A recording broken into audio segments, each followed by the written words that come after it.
y la resistencia que expresan justamente la estructura. A mayor volumen, mayor presión y por ende menor resistencia. ¿Sí? En teoría, para que haya un flujo, repito, unidireccional, nada más. La obstrucción es cualquier impedimento que puede ocurrir y no es lo mismo que una dilatación. La dilatación de las vías urinarias no necesariamente es un proceso obstructivo. Por supuesto que todo proceso obstructivo puede causar una dilatación de las vías urinarias. Pero la dilatación puede aparecer sin necesidad de que haya un proceso obstructivo en la vía. Normalmente hay algunas enfermedades congénitas urinarias, por ejemplo en un riñón, en donde el riñón nace con una malformación funcional, no hay ninguna alteración anatómica, y esa alteración funcional hace que las vías excretoras empiecen a producir dilatación. Los cálices renales, los cálices superior, medio y inferior, empiezan a dilatarse, dispenderse, sin necesidad de que haya alguna obstrucción, por ejemplo, orgánica. Entonces, una obstrucción puede llevar justamente a una dilatación, pero una dilatación no es sinónimo justamente de un proceso obstructivo anatómico propiamente dicho. Ya sabemos cuáles son los órganos que forman parte de la vía urinaria alta. Riñón y pelvis. Riñón y pelvis. Riñón y uretra. Y baja la vejiga, la uretra y la próstata en el varón.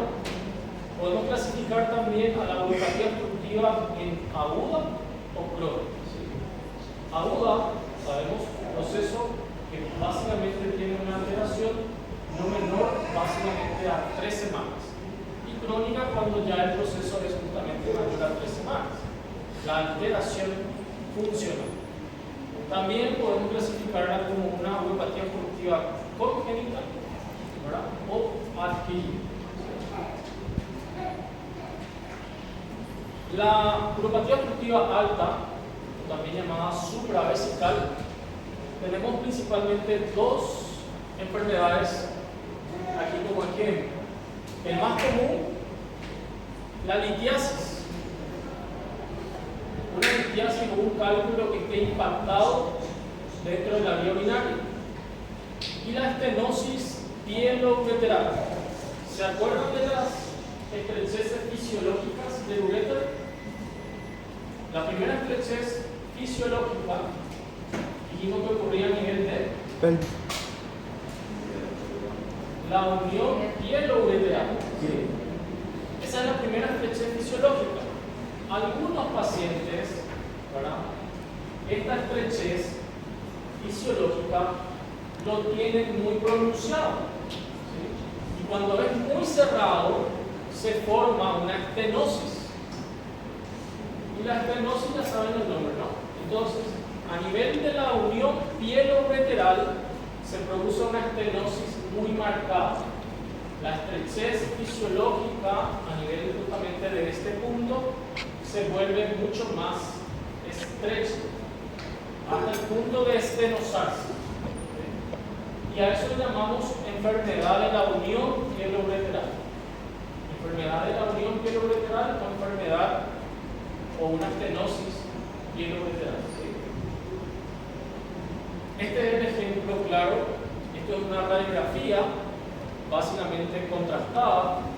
Se cateteriza el uréter por abajo a través del citoscopio, se manda contraste y empieza a teñirse todo el árbol urinario. ¿Sí? Como ustedes pueden ver, esto es orina contrastada. ¿Sí? ¿Qué hay aquí entonces? No, Aquí hay un proceso de dilatación, ¿sí? Está hinchado el riñón. Y aquí se puede ver que esa estenosis, o sea, hay un embudo, ¿sí? Básicamente, todo ese proceso de ensanchamiento termina en un embudo muy fino. Y esto es el uréter, ¿sí? El uréter aquí apenas se pinta. Pero aquí vemos que el riñón básicamente tiene una dilatación de la pelvis renal. Esto es la pelvis renal que está dilatada. Toda la orina que está produciendo el riñón se está acumulando básicamente dentro de la pelvis renal y produciendo dilatación de los cálices también. Entonces, este riñón del lado derecho no tiene un buen vaciado, porque a nivel justamente de la unión entre la pelvis y el uréter se encuentra una estenosis. El tratamiento para esta enfermedad, que es congénita, el paciente nace con esa enfermedad, es justamente cirugía. La cirugía se llama pieloplastia y consiste básicamente en hacer la resección quirúrgica de este embudo, o sea, quitar esa estrechez, ¿verdad? Esa unión entre la pelvis y el uréter y volver a hacer una anastomosis entre el uréter y la pelvis. Pero por supuesto que el uréter que se selecciona ya tiene una abertura mucho mayor, ya no hay estenosis a nivel justamente del uréter, a nivel de la ureterogénica. Entonces, se quita esta parte y se vuelve a unir el riñón con el uréter, una anastomosis término.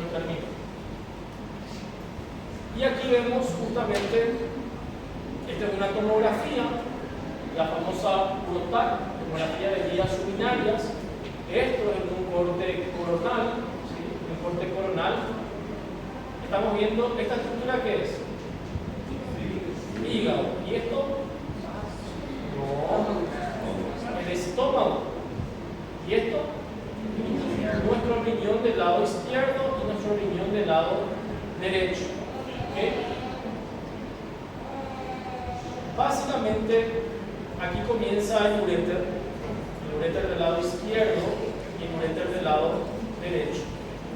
Y esta estructura que vemos aquí, opacificada también al igual que un hueso, ¿qué sería? Una litiasis, un cálculo. Este paciente tiene una litiasis ureteral en los uréteres y lastimosamente tiene la mala suerte de que los dos riñones están obstruidos. Las dos vías urinarias se encuentran con litiasis en la vía urinaria. Cuando es un proceso crónico, ¿qué vamos a tener? Dilataciones. ¿Esto es un proceso crónico o agudo? Es un proceso agudo. ¿Por qué? Porque no hay dilatación de la vía urinaria. No hay hidronefrosis. Probablemente este paciente, la litiasis cayó del riñón del uréter y probablemente esté teniendo en su fase aguda la presentación clínica del cólico renoureteral. En cambio, si esto hubiese la presencia de hidronefrosis, como es la que vemos aquí, hidronefrosis, entonces esto sería crónico, la obstrucción es crónica. Entonces, esto es una congénita o adquirida.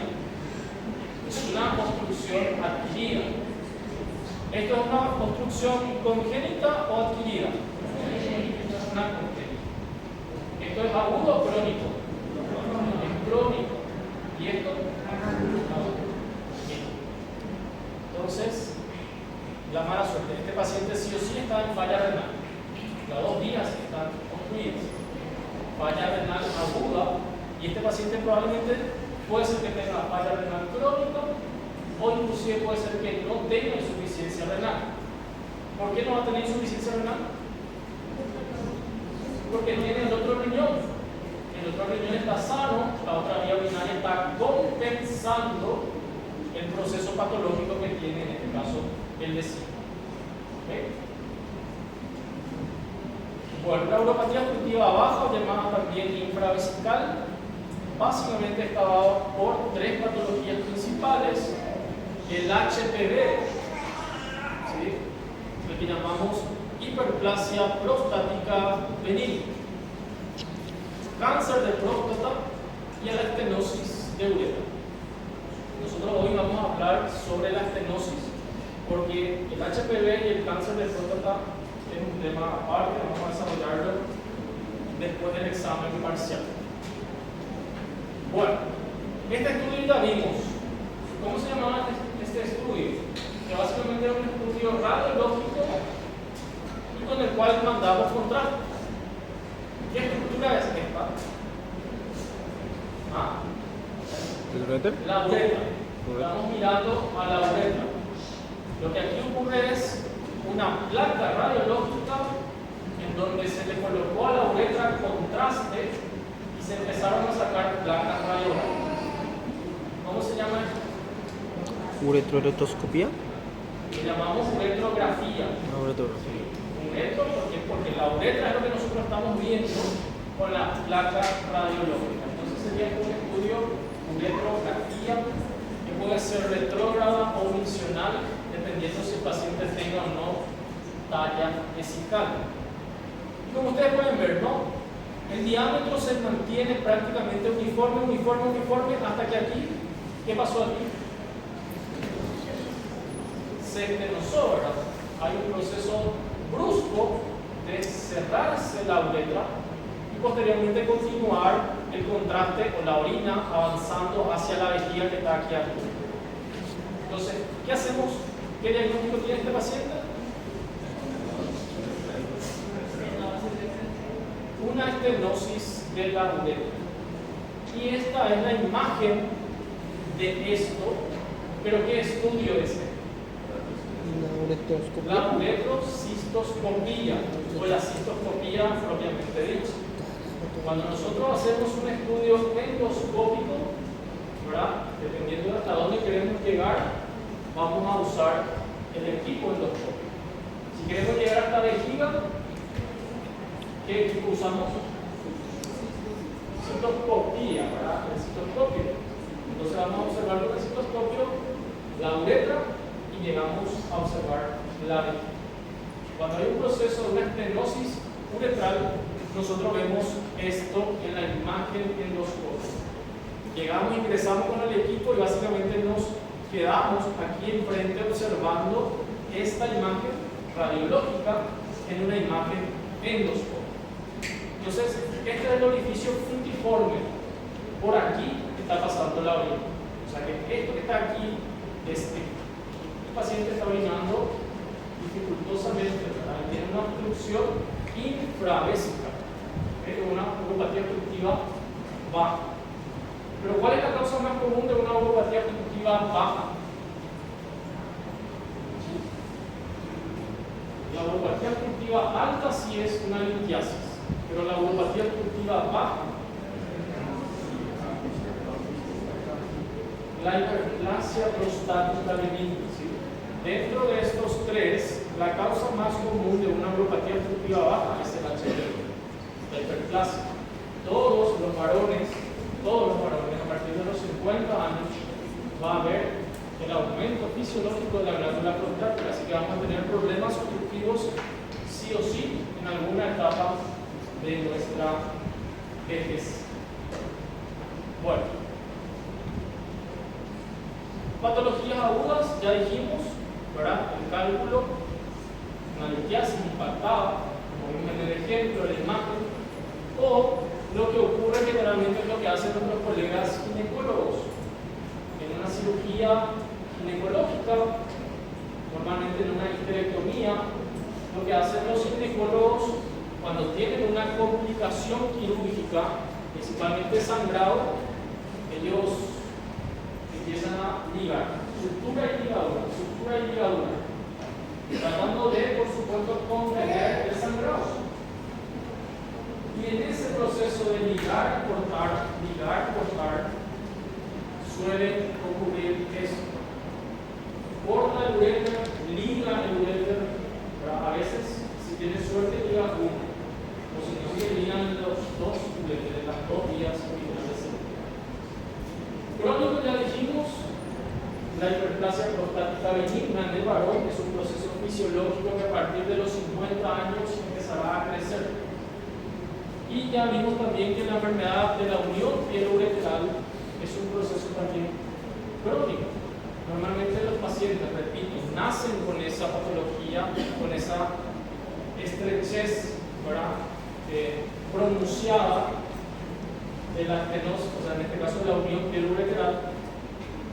Y cuando son niños no se manifiesta. Recién cuando empiezan a ser adultos, ahí recién empieza a haber hidronefrosis marcada, y ahí se hace el diagnóstico justamente de la enfermedad. Congénita, ya vimos, estenosis, puede ser también una estenosis de la uretra. El ureterocele. El ureterocele es, repito, ¿cuáles son las 3 estrecheces fisiológicas del uretero? Primero, la unión pielo-ureteral. Si hay una estrechez muy marcada, ¿qué tenemos? Estenosis, enfermedad de la unión pielo-ureteral. La segunda estrechez fisiológica, a nivel del cruzamiento de los grandes vasos.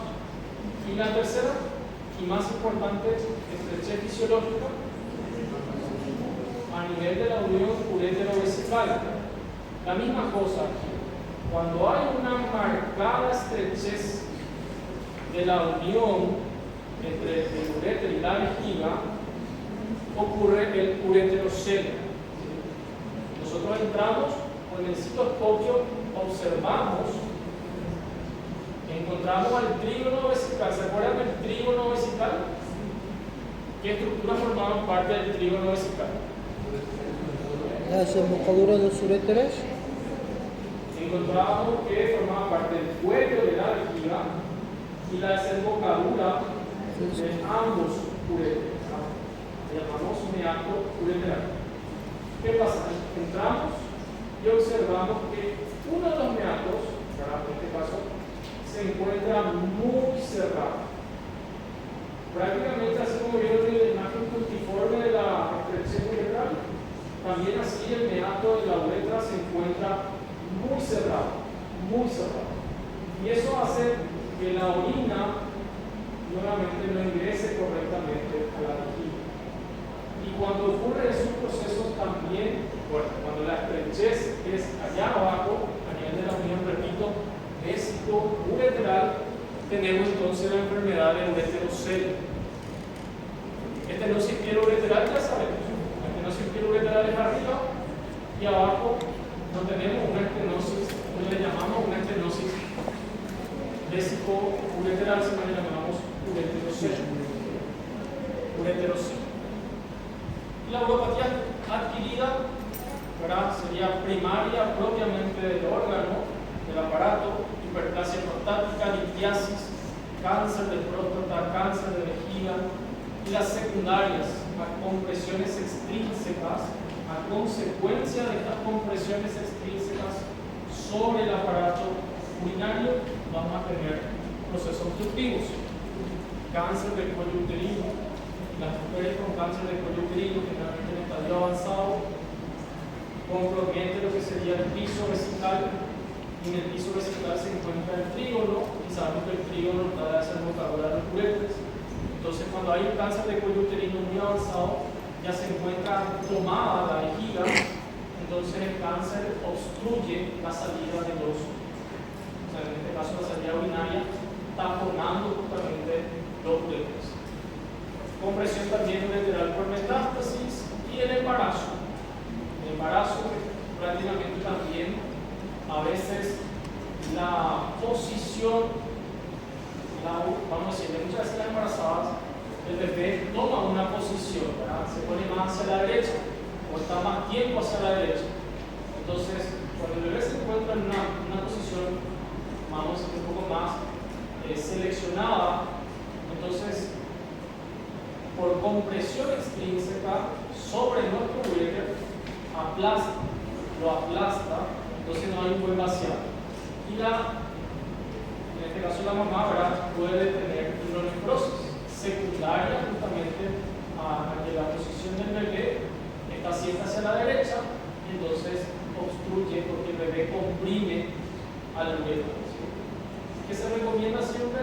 Las embarazadas se duerman a ambos lados. ¿Sí? Se duerman a la derecha, se duerman a la izquierda, la misma cantidad de horas idealmente.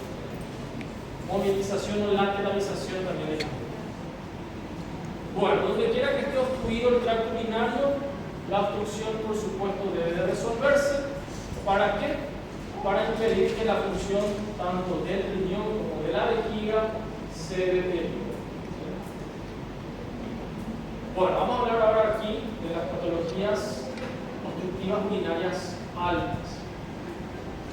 La alta o supravesical, que ya habíamos visto dentro de la litiasis, una de las causas más comunes de una uropatía obstructiva alta. Impide un buen vaciamiento del riñón o los riñones hacia la vejiga. ¿Y qué es lo que determina una uropatía obstructiva alta? Determina la presencia o no de una hidronefrosis o de una ureterohidronefrosis, ¿sí? Dependiendo justamente de dónde se encuentre la obstrucción. Si tenemos una enfermedad en la unión pielo-ureteral, ¿qué va a haber? ¿Hidronefrosis o ureterohidronefrosis? Va a haber solamente hidronefrosis. Pero si tenemos una litiasis impactada en el uréter inferior, ahí sí vamos a tener hidronefrosis o ureterohidronefrosis. Vamos a tener lo más probable ureterohidronefrosis. Bueno, y lo que tratamos siempre de salvar es que no se pierda la función renal. ¿Sí? La nefrona es muy sensible, el riñón va a funcionar siempre y cuando haya parénquima, siempre y cuando haya nefrona. Ese paciente no va a entrar en una insuficiencia renal si es que básicamente se trata de preservar la mayor cantidad de, en este caso, parénquima renal. Tenemos causas mecánicas. Dentro de las causas mecánicas, causas luminales. Litiasis es la causa principal que obstruye la luz de nuestra vía urinaria. Podemos tener también, cuando hay hematuria, podemos tener coágulos. Los coágulos pueden también obstruir la vía urinaria. Las hidátides son como algunas lenguas musculares, básicamente una prolongación del músculo, ¿verdad? En este caso de la mucosa, y esa prolongación de la mucosa obstruye, actuando como una lengüeta que cierra o tapona a la luz también. Bueno, esto es la litiasis, que en una placa radiográfica simple se puede observar. Normalmente aquellas litiasis, ¿de qué tipo? ¿No?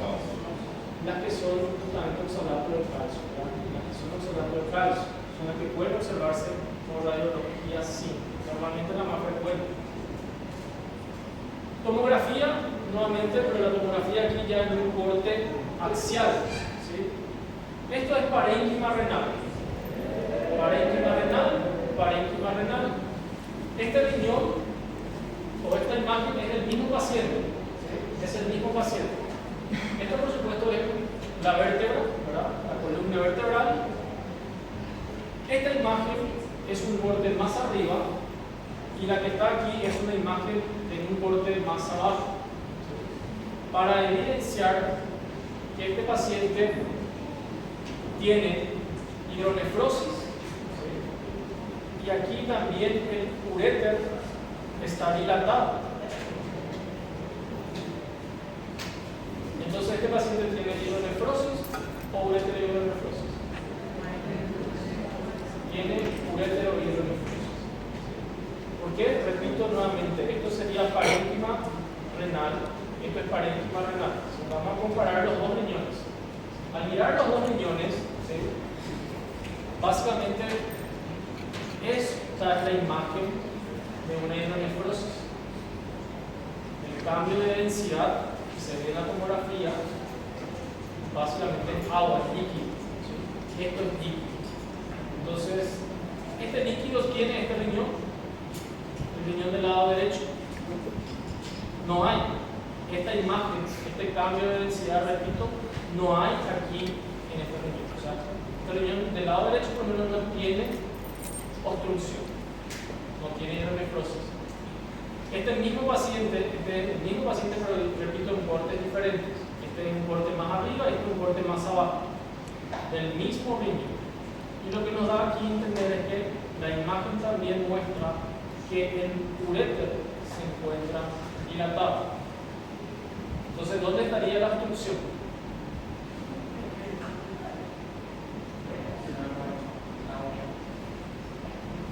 La unión aquí ya pasó la unión. La obstrucción va a estar sí o sí en el uréter, probablemente el uréter inferior. Y la obstrucción es uni o bilateral. Es unilateral. El otro riñón, repito, está sano. ¿Okay? Causas mecánicas, seguimos con las causas parietales de la pared propiamente dicha. La estenosis pieloureteral, tumores, el ureterocele, ya dijimos.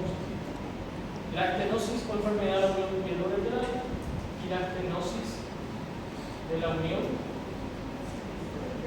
ureterovesical, pero nos llamamos enfermedad de la unión ureterovesical, llamamos ureterocele. Bueno, esto es lo que ya dijimos. La estenosis, esto es pelvis, que es una imagen contrastada, radiológica, se manda a contraste, se van sacando placas radiográficas y ahí se ve justamente que el uréter está bien dilatado y aquí disminuye el calibre, ¿no? Y aquí en cambio la orina va acumulándose, va produciendo dilatación. La obstrucción de la vía se encuentra aquí. Y repito, el tratamiento para la enfermedad de la unión pieloureteral es quirúrgico. Hay que hacer una exéresis de esta región de la unión pieloureteral y realizar posteriormente una anastomosis de la región terminal. La misma cosa, la obstrucción aquí en la unión pieloureteral por enfermedad de la unión. Y esta es la imagen del ureterocele. El ureterocele se puede observar por ecografía, se puede hacer el diagnóstico por ecografía. Y la imagen ecográfica o radiológica característica del ureterocele es justamente la cabeza de cobra. Asemeja a una víbora. Y vemos aquí básicamente la cabeza de la víbora. Entonces muchas veces esta imagen que puede ser vista por radiología o ultrasonografía y que informe cabeza de cobra, automáticamente nosotros asumimos que está con un ureterocele, en el ureterocele. Y a veces el ureterocele puede estar o no ocupado. ¿Cuál es normalmente la estructura que ocupa al ureterocele? La litiasis. El tratamiento para el ureterocele es endoscópico. Una cirugía endoscópica se ingresa con una cuchilla especial a abrir justamente el meato del uréter que está estrechado o estenosado. Seguimos con las causas mecánicas, ahora pasamos a las causas extraluminales, por el cual puede haber un proceso obstructivo. Adenomegalias, tumores ginecológicos o tumores retroperitoneales o la presencia de algún vaso anómalo puede también producir una obstrucción en la vía pública. Esta es la presencia, por ejemplo, de un tumor ginecológico. Una radiografía simple, básicamente, probablemente sea un mioma uterino gigante, ¿verdad? Este mioma uterino lo que hace es comprimir a la desembocadura del uréter, por eso nuestro uréter se encuentra dilatado.